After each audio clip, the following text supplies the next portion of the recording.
सात संगत जी प्यार से कहना, धन निरंकार जी। सात संगत जी, हमें परम पिता परमेश्वर पर इतना गर्व है। प्यारी सात संगत जी, इतनी उनका शुक्रिया है कि सात संगत जी, इंसान जिस हाल में भी रहता है वहीं पर ही वो अपना पेट भर लेता है। चाहे वो प्यारी सात संगत जी गर्भ में रहे, चाहे वो बाहर रहे, या फिर सात संगत जी कोई गरीब हो या फिर अमीर हो। ऐसे ही गुरु नानक देव जी के समय की बात है कि गुरु नानक देव जी का सत्संग चल रहा है। वहाँ पर प्यारी सात संगत जी एक सेवादार, बहुत ही सात संगत जी माना हुआ लंगर चल रहा है। लंगर में यही आवाज़ दिए जा रहा है कि आओ आओ भोजन खाओ, मेरे राज में पेट भरो, मेरे राज में सबका पेट भर जाएगा, कोई भी भूखा नहीं रहेगा। प्यारी सात संगत जी, ऐसे ही वहाँ पर कोई खाना खाने के लिए आया तो सात संगत जी उसने पूछ लिया कि खाना मिल जाएगा।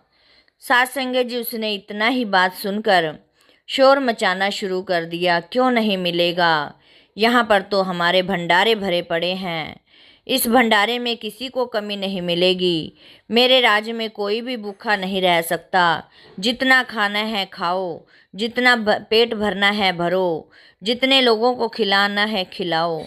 यानी कि सात संगत जी, मैं इंसान के अंदर थी। सात संगत जी वो सेवा तो बहुत करता, लेकिन मैं के साथ बहुत समय बीतता चला गया। सात संगत जी बीतने के बाद उसका घमंड भी उतना ही बढ़ता चला गया। एक दिन सात संगत जी उस सेवादार के सपने में गुरु नानक देव जी आए। सपने में ही प्यारी सात संगत जी उनका मार्गदर्शन करा दिया। सात संगत जी उन्होंने कहा कि तुम्हें मेरे साथ पहाड़ों पर चलना है, मुझे कोई काम है। तो कहने लगे, हाँ जी गुरुदेव जी, क्यों नहीं। सात संगत जी चढ़ते चले गए, इतनी ऊंचाइयों तक चढ़ गए कि सारी वहाँ बर्फ़ ही बर्फ़। अब तो वहाँ सांस लेना भी मुश्किल हो रहा था। प्यारे सात संगत जी ऊपर पहुंचकर गुरु ने कहा कि तुम बेटा ये पत्थर हटाओ। सात संगत जी गुरु का हुक्म मानकर उसने वहाँ से पत्थर हटा दिया। प्यारी सात संगत जी पत्थर के नीचे देखा तो चिड़िया अपने बच्चों को खाना खिला रही है। सात संगत जी, नानक देव जी ने कहा कि अब इसमें तो ना तूने खिलाया ना मैंने खिलाया, ये तो एक खिलाने वाला परम पिता परमेश्वर है, जो कि हमें कहीं भी रहकर, भले ही कोई पानी में जीव रहता है, कोई बाहर रहता है, कोई किसी भी हालत में रहता है, पेट वहीं पर ही भर जाता है। प्यारी सात संगत जी इतना ही कहते ही उसकी नींद खुल गई। सात संगत जी सोचने लगा कि ये तो गुरु जी मुझे नींद में ही सबक सिखाने के लिए आए थे, मुझे नींद में ही मेरा मार्गदर्शन कर दिया, मुझे घमंड होता जा रहा था। सात संगत जी उस दिन के बाद उसका घमंड हट गया और कहने लगा कि ये सतगुरु की रहमत है कि यहाँ पर जितना भंडारा है सतगुरु देने वाला है, हम कौन हैं देने वाले। जो भी इसको खाना खाता है उसी की रजा है जिसको खाना खिलाएगा। प्यारी सात संगत जी उसकी वाणी चेंज हो गई।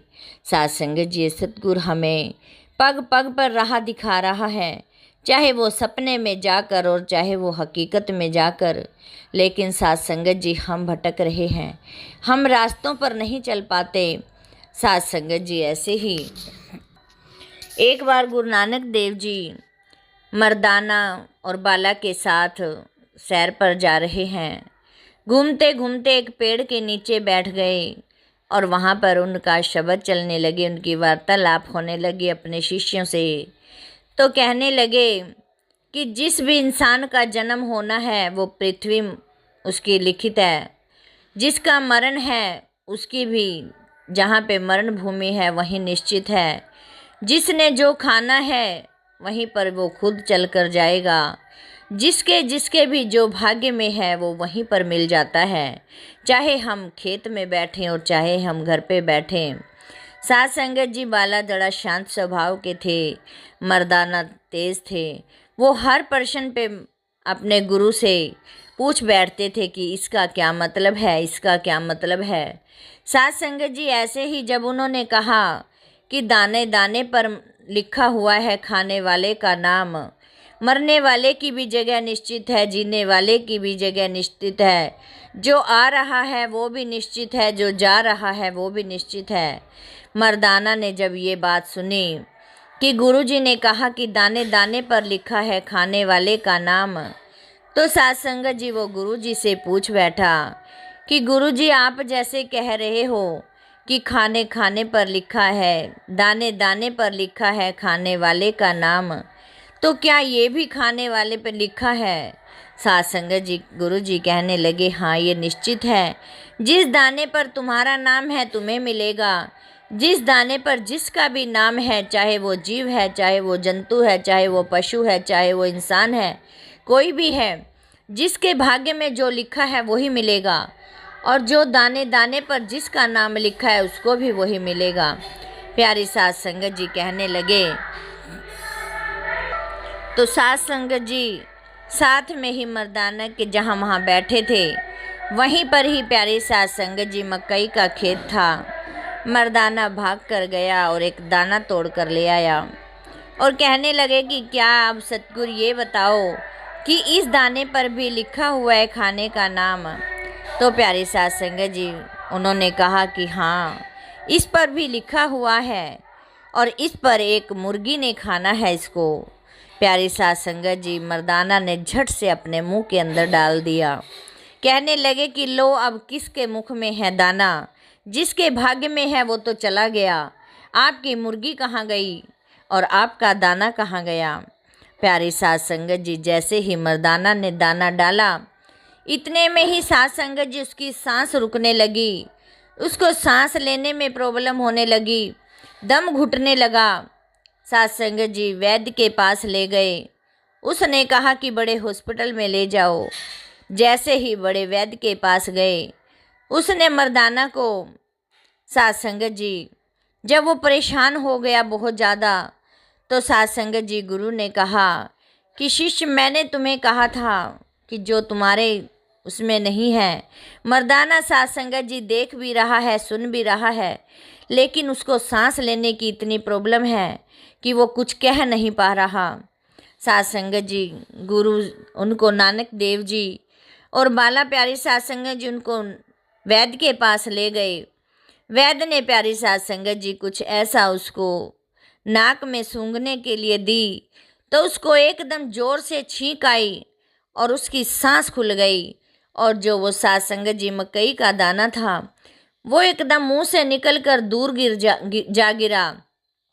और साथ संगत जी दूर ही एक मुर्गी खड़ी हुई थी, उसने वो दाना झपटा और मुंह के अंदर ले गई। साथ संगत जी ये सब कुछ मर्दाना भी देख रहा है। मर्दाना ने जब ये सब कुछ देखा तो गुरुदेव के चरणों में गिर गया कि मालिक, आप ही परम पिता परमेश्वर, हम तो नादान बच्चे हैं, हम गलतियां कर बैठते हैं, हमें नहीं पता था। मेरे अंदर तो मैं आ गई थी कि ये आप तो नहीं ठीक बता रहे, लो मैंने इसका समाधान कर दिया। लेकिन साथ संगत जी हम गलत हैं। जो भी प्यारी साथ संगत जी गुरु के मुख से निकल जाता है वो सत्य है, उसी पर ही हमने सत्य को चलाना है, उसी को सत्य मानना है। वरना तो प्यारी साथ संगत जी फिर मर्दाने का हाल है या फिर प्यारी साथ संगत जी उस शिक्षक का हाल है। हम सोच बैठते हैं कि हमारी किस्मत ख़राब है, लेकिन साथ संगत जी किस्मत कहीं भी ख़राब नहीं होती। जो हमारे भाग्य में लिखा है वही मिलना है। हम अपनी किस्मत को कोसते रहते हैं, लेकिन साथ संगत जी ये किस्मत को कोसना बंद कर देना चाहिए। साथ संगत जी अपने सतगुरु के साथ जितना प्यारी साथ संगत जी सतगुरु ने हमें दिया है, परम पिता परमेश्वर ने हमें दिया है, उसी में हमें खुश रहना चाहिए। क्योंकि प्यारी साथ संगत जी जितना हमारी किस्मत में है उतना ही हमें मिलेगा। भले हम लाख कोशिश कर लें, हम यहाँ हाथ पैर मार लें, वहाँ हाथ पैर मार लें। इसीलिए प्यारी साथ संगत जी शुक्र उसी में है कि हम जो सतगुरु ने हमें बख्शा है, जो निरंकार ने हमें बख्शा है, उसी में ही प्यारी साध संगत जी हम खुश रह पाएँ, अपने आप को प्यारी साध संगत जी उसी में ही ढाल पाएँ, उसी के साथ ही चल पाएँ। साध संगत जी दासी अपने लिए भी यही भीख मांगती है कि सेवा सिमरन सत्संग के साथ रहकर अपने सतगुरु के वचनों पर भी चल पाएँ। प्यारी साध संगत जी दासी से बोलते समय बहुत सारी गलतियां हो जाती हैं, अनजानी बच्ची समझकर क्षमा कर देना। और साध संगत जी दासी के चैनल को भी ज़रूर सब्सक्राइब, लाइक और शेयर ज़रूर कर देना। साध संगत जी प्यार से कहना, धन निरंकार जी।